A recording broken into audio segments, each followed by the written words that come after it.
Hello guys, तो welcome to my blog video. ये देख सकते हैं हमारे ऑफिस का काम शुरू हुआ था, वो भी ख़त्म हो चुका है। बाकी आप सब देख सकते हैं कैसा लग रहा है। बाकी आप काम बताइए।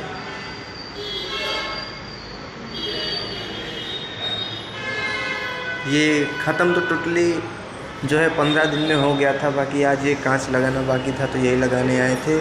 और ये इसके हैंडल्स बाकी रह गए थे, नोब जिसे बोलते हैं हम लोग, वही लगाने आए थे। बाकी काम तो पूरा हो गया था 15 दिन में ही।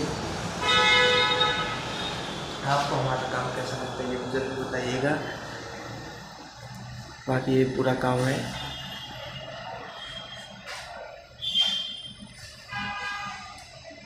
और भाई लोग थोड़ा यार सपोर्ट किया करो, एक लाइक करो।